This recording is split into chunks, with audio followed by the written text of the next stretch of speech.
Welcome to A Barrel of Fesh Fesh and a Bucket of Tagine, a story about a bunch of Wiltshire TRF riders on an adventure in Morocco.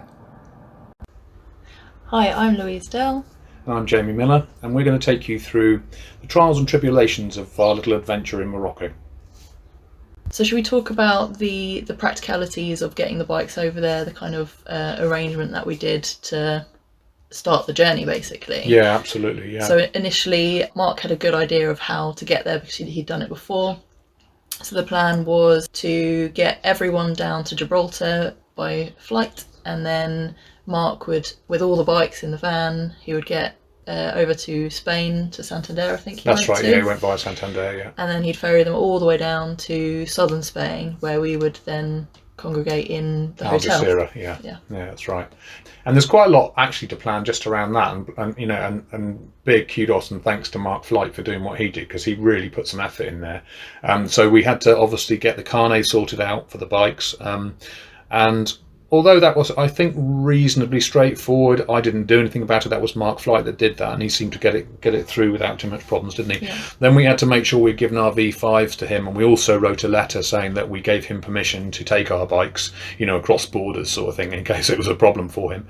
And he did report back and say that he actually had a really difficult time. It's also something else we need to talk about here, which is really important. The fundamental issue was around insurance. It's only third-party cover. You won't get fully comp over there. You need to say that you will be going on some unmade up roads, but they're nonetheless roads, if you know what I mean. And also I found getting the health insurance aspect right was quite difficult as well. Yeah, I know what I ended up doing was getting a sort of holiday insurance for the trip, and then it was actually at the ferry port in Morocco that I then got the third-party insurance for the motorbike, and they informed us that it also involved recovery of any form. And that was literally as we came out of the ferry port. It was literally to the right. There was a building, and you just kind of got walked over there by people who are trying to sell you things all the time, of course, and they introduce you to someone they know, so they get a kickback. And you also could get your local currency there as well, because cash is king in Morocco. Don't expect to be able to use a card at all.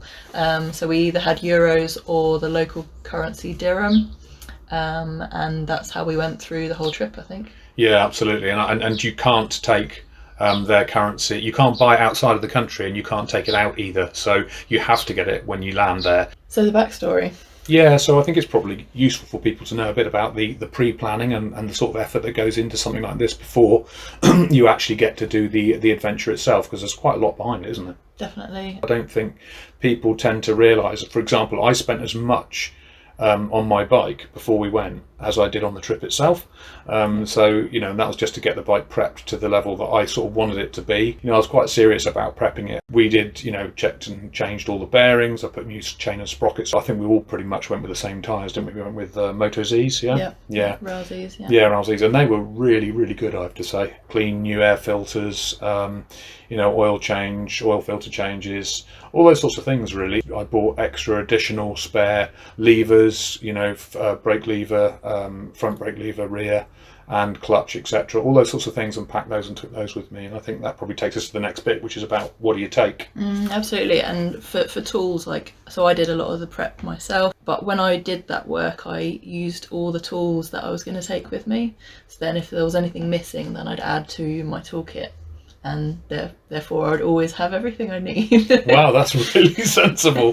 No, that wasn't me, but I did nonetheless. I took what I did think was sensible, but then in retrospect, and again, this is probably, we can talk about what we learned from this later on, but what I did do is I probably took too much in terms of tools and stuff, because I think, again, I think one of the criticisms I'd have of us as a group is we didn't communicate enough before we left on several elements, but one of them was actually, what are people taking? Yeah, I think it would have definitely helped to have a conversation about, right, you're bringing tyre levers, or these number of people are, and then these number of people are having inner tubes and such. It ended up okay because there was a number of sort of duplication over the team, and when we were in slightly different groups, it made it a little bit easier that way as well. Yeah. So actually some duplication is handy, even if it absolutely. Is unnecessary in theory. I packed with the notion of, if I ever got split off from the group for some reason, I would be able to survive that on my own, and I'd have all the gear I needed. So I guess we can go on to the bikes themselves. We had mostly a 690 and the 701, which is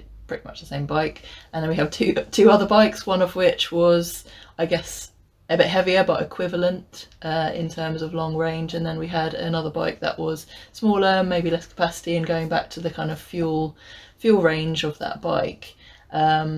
Perhaps if we did it again, we would have rethought that. For fuel stops, that really meant we had to actually change the way we rode the route and what we did. Yeah. And it did, it had an impact for sure.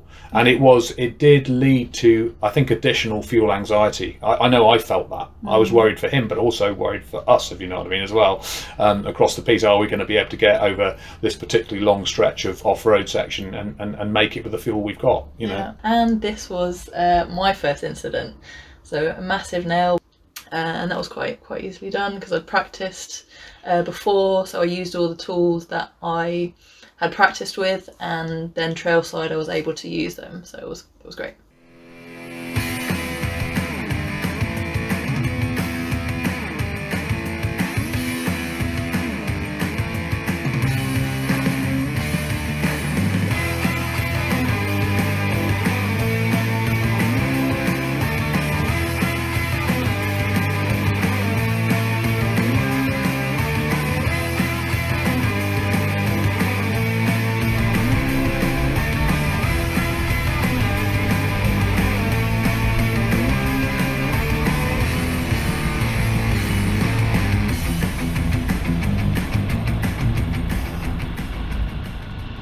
This is us going down into, this was really getting quite good at this stage, wasn't it? This is us going down to a dry riverbed we found. Yeah. I say dry riverbed, we didn't see any riverbeds with any water in them almost the entire trip, bar about two, I think. Yeah, I think two river crossings. Two river crossings, but every other riverbed was literally like this. And as you can see, people just use them to drive up. So we followed this riverbed up. It was really good fun, actually. A little bit gnarly in places, and I think there were one or two people that had a little bit of struggle here and there, but it was great. But it was baking hot, and we were right down in the bottom of that gorge there in the river valley, with the sun baking away.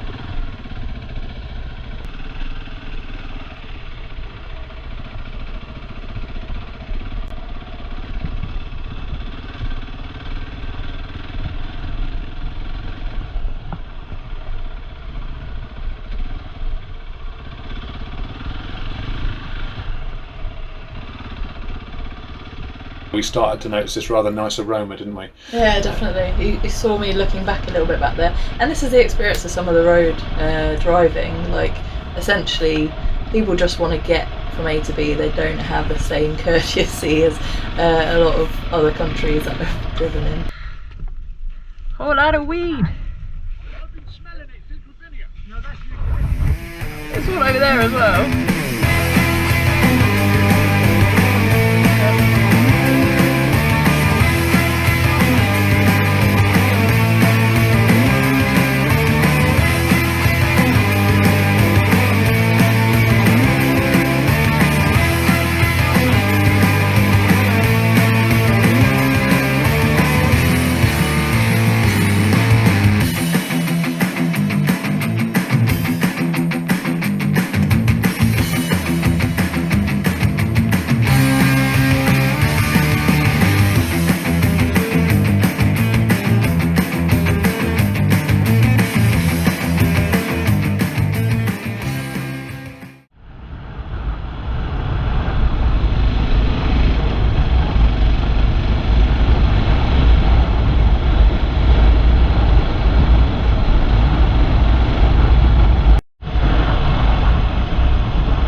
And this was quite a gnarly little track coming down. Again, everybody knows this, but it is worth repeating. These cameras, they always flatten everything out, make everything look really easy. But actually, this was a gnarly, steep track down through the mountains with some quite, nasty little sort of gullies and washouts and things in it, and rocks and horses and donkeys. And yeah, so you did need to be careful. It was quite easy to lose the front end, for example, here. Yeah, and it was because it was such early in the trip as well. You really don't want to come off. You don't want to ruin it for the rest of the trip. So exactly. You take it easy a bit. Yeah.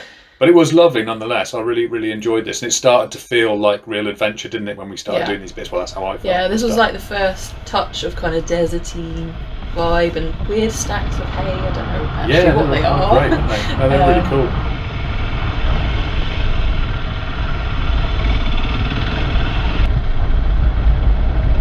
And then we saw like random other riders with no kit on, like just a straw hat rather than helmet, and we're all like kit from the up to the teeth. So even the road riding was still enjoyable, because the scenery was just amazing, and the further south you went, the more crazy it got.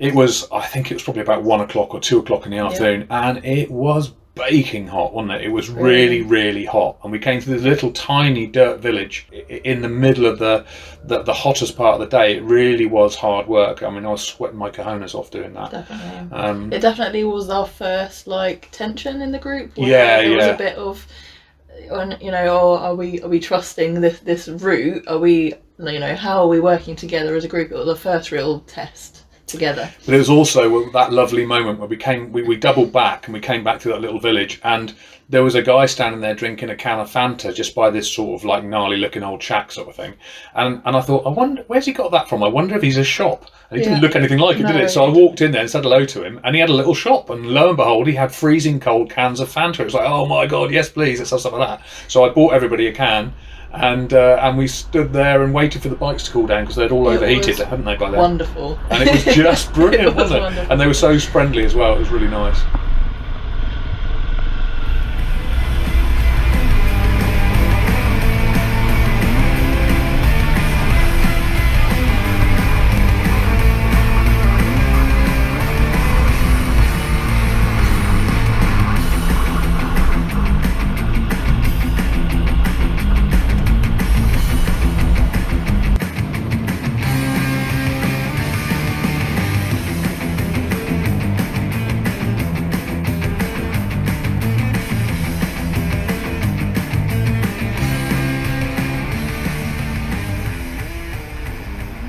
So some of the trails we went on, like literally the side is falling away. Like this was our first experience of what was actually the route, so it was the designated route where, this is how the maintenance was at the moment. Like apparently Mark in his previous trips, a lot of the roads were like that, and actually a lot of them have been tarmacked since then they've been tarmacked, and it's actually a lovely road ride, but the road quality.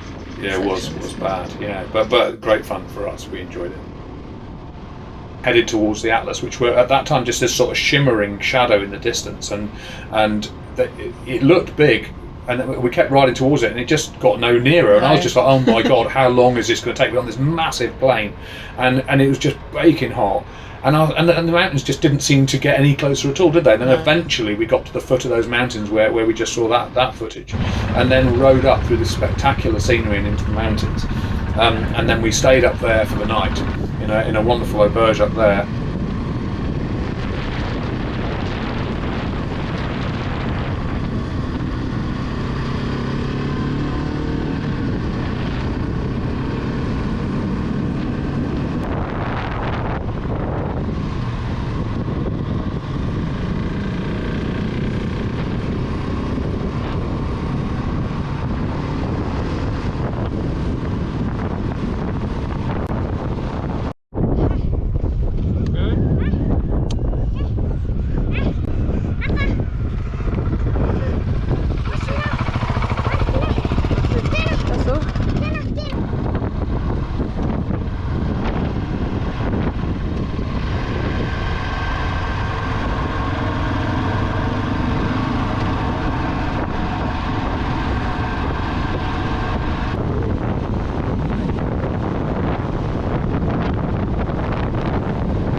And here you can see lots of little kids as well. There are kids everywhere running around frantically trying to get our attention. Close to you. Yeah. But they want to like high five you, which actually when you get to do it, it hurts a lot. Yeah.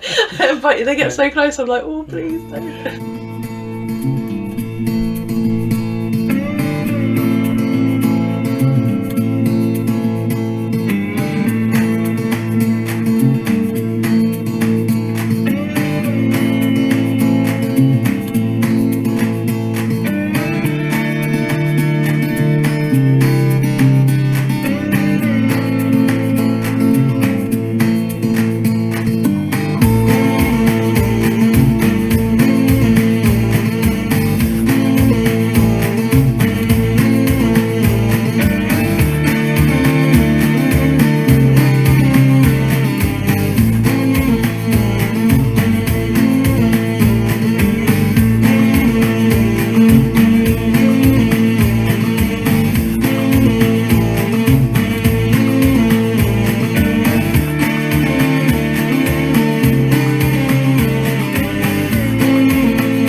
So this was great. Yeah, this is the Tottery. Music, Yeah. Which I said was like Cheddar Gorge, but it did remind me of Cheddar Gorge, because when you go around the corner down here, you see the little shopping bit. It's exactly like Cheddar Gorge.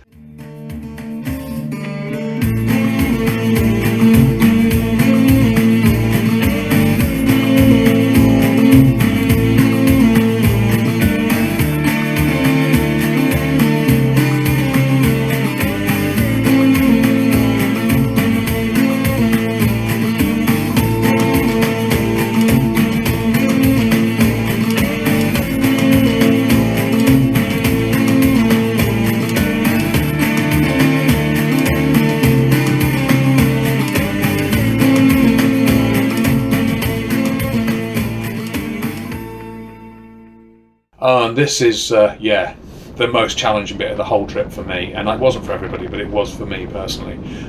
To ride through to this area where we're going now, it was, the temperature just went through the roof. It was ridiculous. And then that got, again, much worse with this incredibly hot wind that kicked up. So windy, like just about... You can see the bikes there at the angle. Yeah, you can just about see that the wind is kind of moving the sand across the road, but it was just...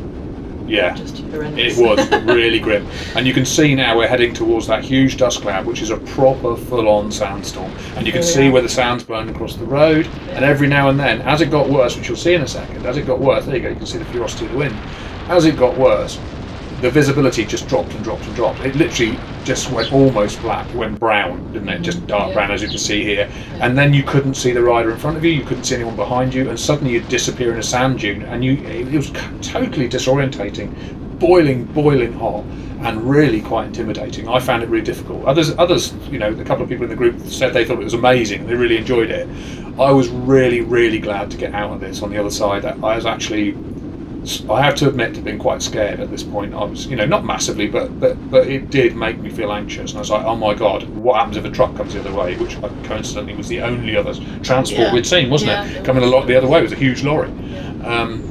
This was mental. It really was mental. I mean, look at that. You just can't see anything.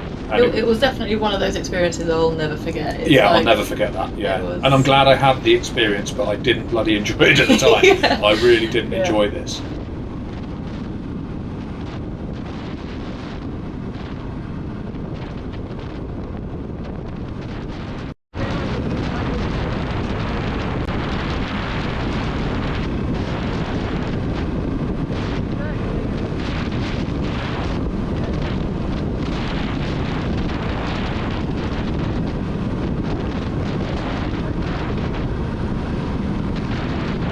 And then it's just blue sky beyond. It's really weird.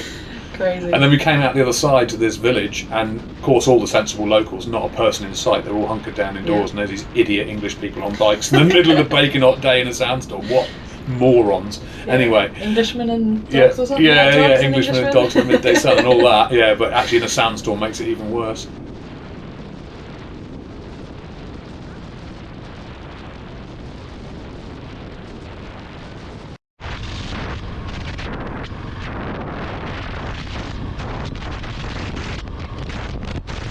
And at this stage as well, it's worth mentioning that at least 3 of the group had never ridden on sand before in their lives, including me. Yeah. So it was a baptism of fire, to be honest. And you can see that here, because a couple of people fell off on this stretch. And we had no idea where this place we were trying to stay at was. It turned out to be about 14 miles across this open desert. And again, like I say, looking back was an amazing experience, but going there after that sandstorm and that heat, it was grueling. It was like 2 or 3 hours of like grueling riding, hard work, and then new terrain. It was really hard.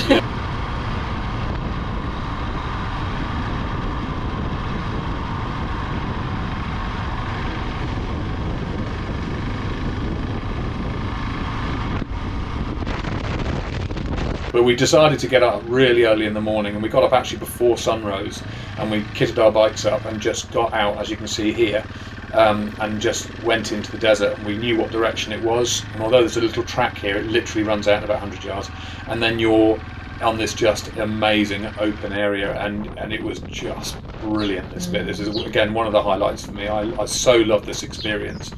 You had to be careful. You can see there were lots of ridges on some elements where there had been traffic before, and there were stones, and you had to be careful, because we were going at a good speed here.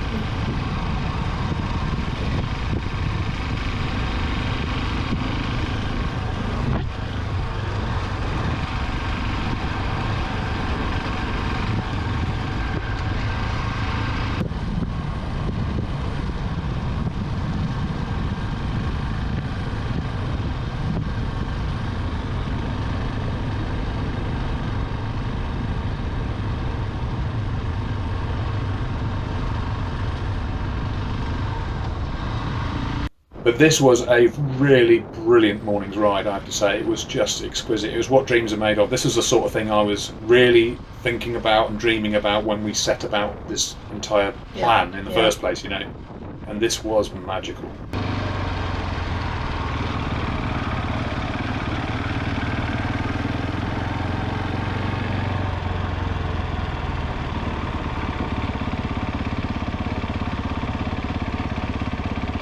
So we were heading down to Zagora. Yeah. Was the next destination on this day, which was a large town, I guess you'd call it. Yeah. Again, proper sort of desert region, and we decided we were going to stay a couple of nights there and actually chill out, get a decent hotel, and actually do a bit of chilling out, and then go out and play in the dunes. So this ride was actually brilliant because we rode almost all the way there off road, didn't we? Yeah. We managed to find an adjoining off-road track, didn't we? And which rode down actually there. had gullies through them. Yeah, they were quite violent. Yeah. So you're going like a good 30 miles an hour, 40 miles an hour.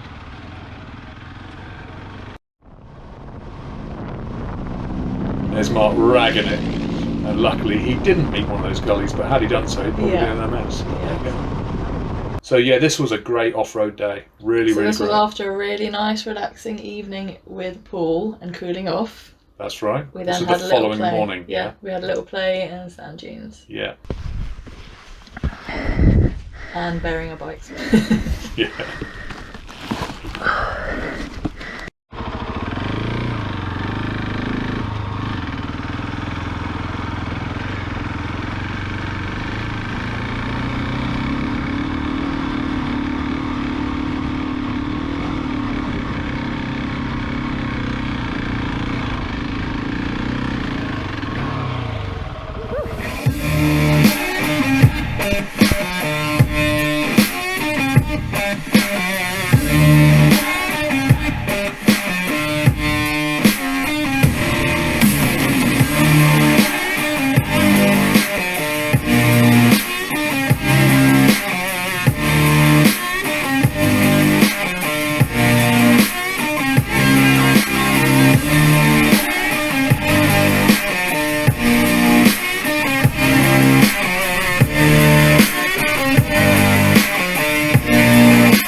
Actually, this was great fun, and everyone came together. We're all whooping and encouraging each other and trying to help each other. Brilliant day out. Yeah, and we knew that the hotel we were staying at for 2 nights, we knew we had a place and a base to go back to. Like, we didn't have any of our kit with us. We knew it was like a little jolly, and then we could go back to a nice cold pool. And just relax. Yeah. So and George's beer. Let's not forget George's beer. Oh, George's beer, definitely. Yeah.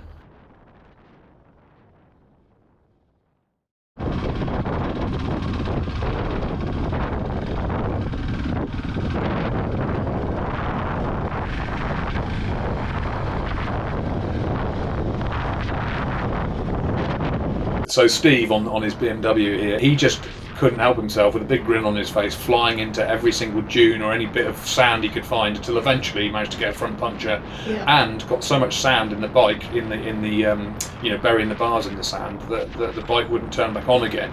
He got so much sand in the electrics, in the switches. So we sat there yet again in the baking heat, all helping each other out and trying to get Steve sorted. Changed his front inner tube and took his switch gear apart. Let's not forget his chain. Oh yeah, while we were fixing his puncture, because he'd ridden over some of the plants in this area are basically needles, and they'd punctured his front wheel. Yeah, his front tyre.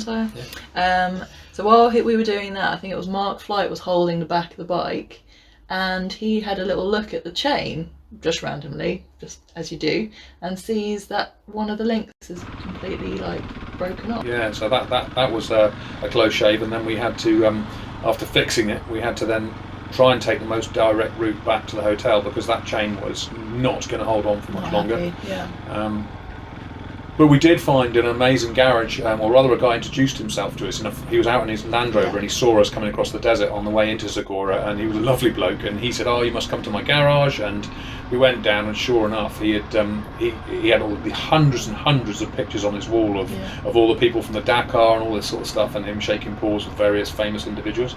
And they obviously help service and support people who do off-roading in the locale. So they were brilliant. They had spare tubes. Yeah, spare tubes, thank God. Yeah. Really important. Because how many punctures have we had by then? I don't know, about 500, I think.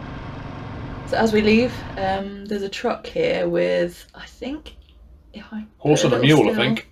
It was actually more than that. So if I look back, here we have, I think there's 2 donkeys and 3 horses in there. Excellent.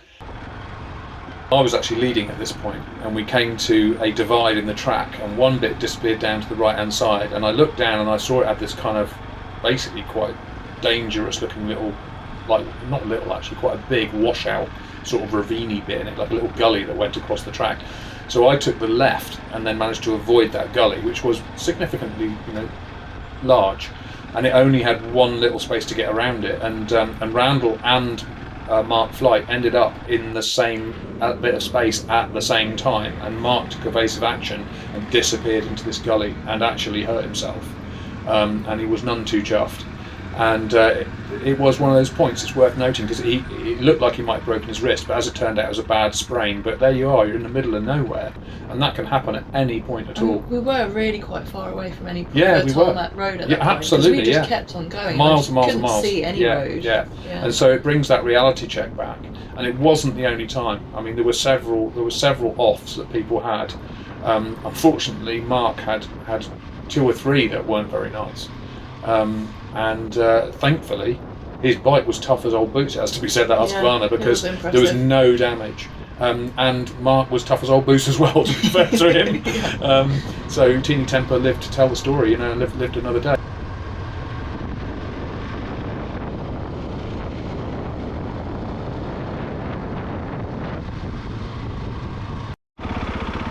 Again, the camera flattens out, but that was really steep. All this rock is loose, and it's just flicking around underneath the bike, and it was really dodgy.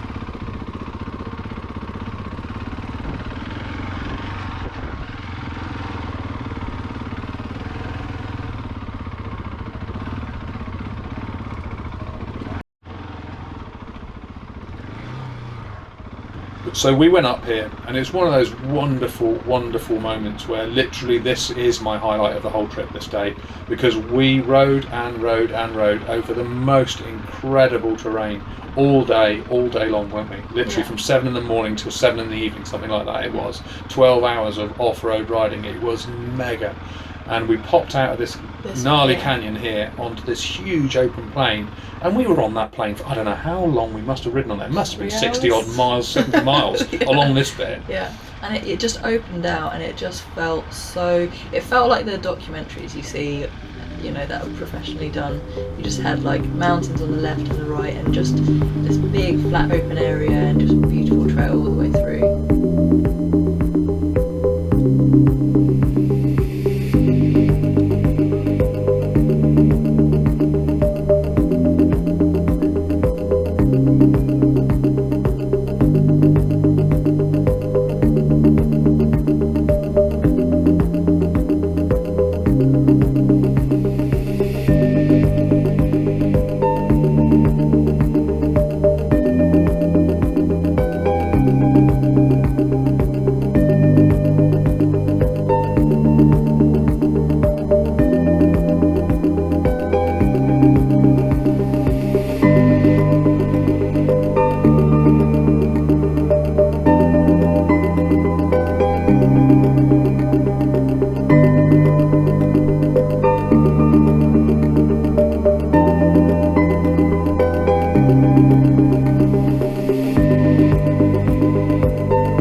This was one of the sections, so I spoke about this briefly earlier, where we weren't sure how far we were going to have to go and what the fuel situation was going to be. At this point, I was a bit worried about my fuel range. Yeah. I think the rest of you guys were. Actually, I don't know what Steve was like, but I think at this point it was the only time where I was like, do I have enough fuel? Yeah, it was. This was slightly unnerving, the fuel thing. Like I said, I started doing. Even though you had a lot less fuel than me, I was pulling the clutch in down hills and things whenever the opportunity came along. You know, try and freewheel a bit. Steve was all right because he could just get off and then jump inside one of those saddlebags and sort of hunker down for the night, couldn't he? Look at the size of those things. Yeah.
Yeah, that was amazing as well. It was.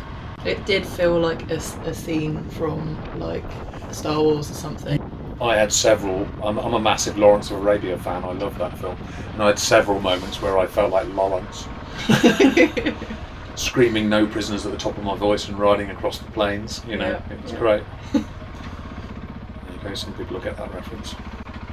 No prisoners. So this is coming up towards the Dedas Gorge. Oh, and this is the picturesque bit. bit. the famous bit in the gorge where you ride up. And actually, myself and Mark were already at the top of the gorge, and I videoed you guys coming up. Yeah. So I've got a video that's a juxtaposition to this one of you two, you and Steve here, riding up through it.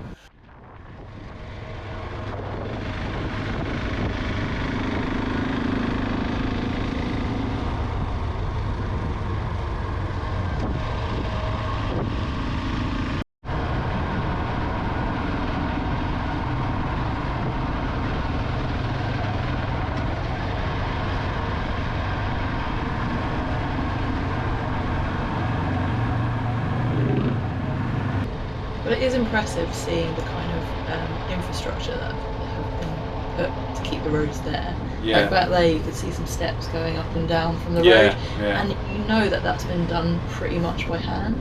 Yeah. So like it just makes it so much more impressive than anything you see in other locations. But like you said earlier, I think, and one of the things I'd advise, one of the lessons learned from this trip really is if you want to go and do this, get on with it and do it, because the road building, the speed of it is staggering, and obviously it's a first world problem to sit there and moan about that, because obviously for the people that live there, they need this infrastructure.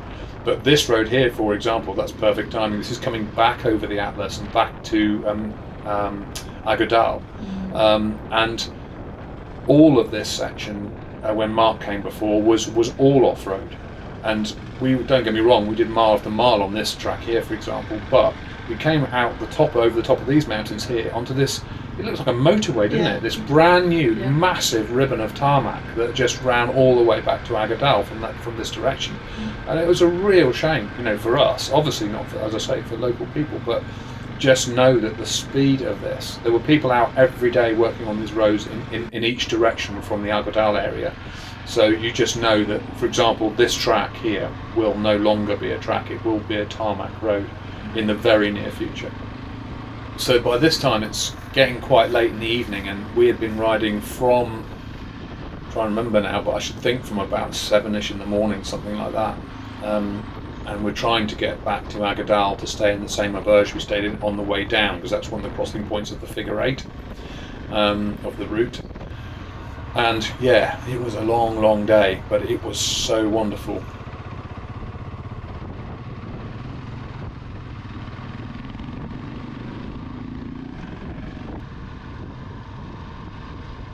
And all here you can see like the materials being moved around for road building. Yeah, ready for the road actually. building, exactly that, yeah.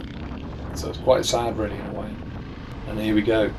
This is the tarmacs, you know, the tarmac roads that start appearing. And in places they're enormous, you know, look like motorways. Right the way through the top of the mountains, it's crazy. This is just entering back into Agudal, where I nearly had my one off. I didn't quite, but I very nearly did. I don't know if you captured it on here, No, I don't. yeah, in the dusty bit just before those kids, we saw those kids. My front end, I completely lost the front end, Did and you? luckily I managed to get my leg out, and I managed to stop the bike from actually falling. But I was so nearly off. No. And of course, at the end of the day like that, you're so tired that you just, it's hard to sort of, you know, keep your wits about you. Definitely. And I think this is in the morning, and Yeah. like the view here, like you just have that plantation area where obviously the water's managed, and the contrast of the soils on the sort of mountainside, it's just surreal.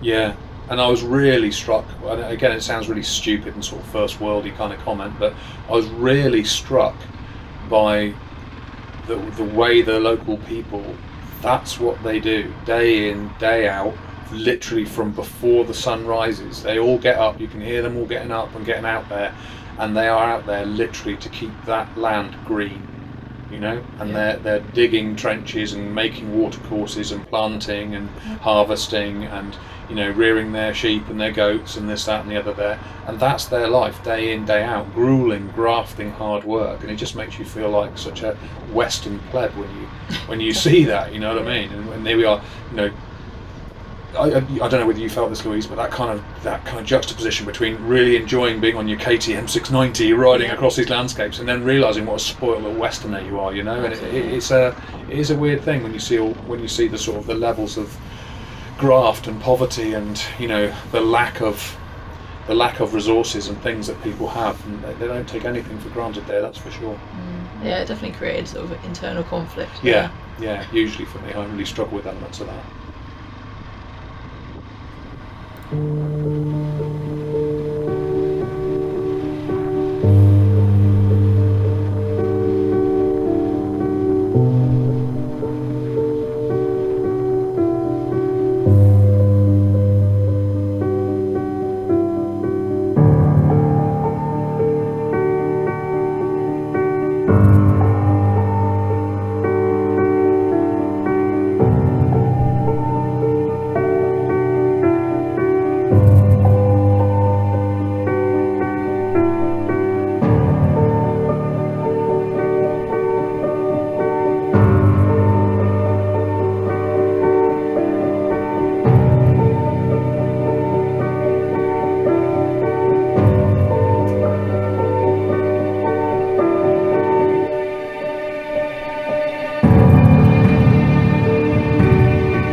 So I think it's really worth as well people considering. So things like the characteristics of the group. I think that was really fascinating for me. This wasn't a holiday by any stretch of the imagination. It really was an adventure, and it was really grueling and hard work and challenging in places. Yeah. And that was in lots of different ways. Like I say, part of that was about being in a group of 6 disparate people who didn't know each other, and were all very, very different individuals. And although we had our dramas and we had our moments, and everybody threw their toys out of the pram at one stage or another, didn't they? But actually, looking at it, it was amazing, really, that 6 such different people had as much fun as we had. Yeah. And I really, really enjoyed meeting everybody and getting on, and the good times and the bad times. The whole thing of it was just brilliant. But actually, everyone got on really well. Looking back on it, it was amazing, and even the hard parts, I wouldn't have taken them away. It was all part of the journey and what an adventure is about.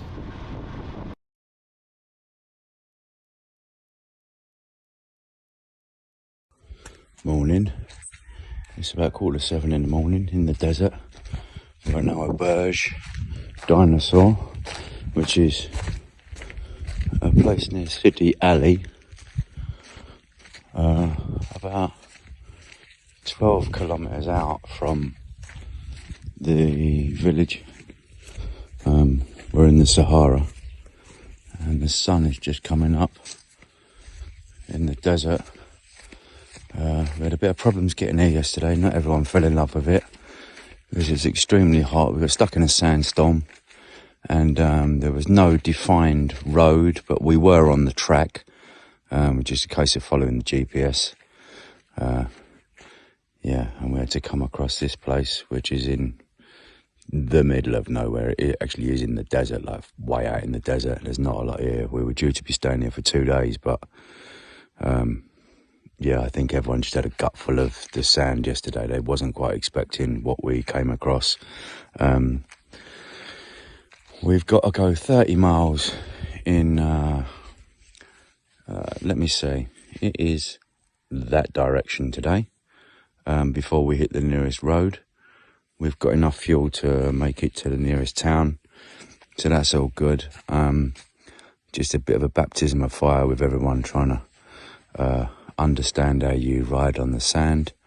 Some of us loved it, and then some of us did not because they were a bit too hot.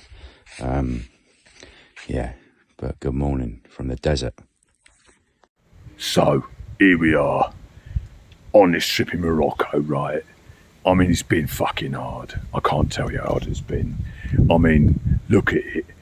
Some people are enjoying this, and some people aren't, alright? For some, this is too wet, and for some, it's too fucking dry. I don't know what we can do. I don't know how we're going to keep the group together. But the main thing is, we're here in Morocco. We're doing what we can, and Flighty, fucking God bless him, he's leading the way.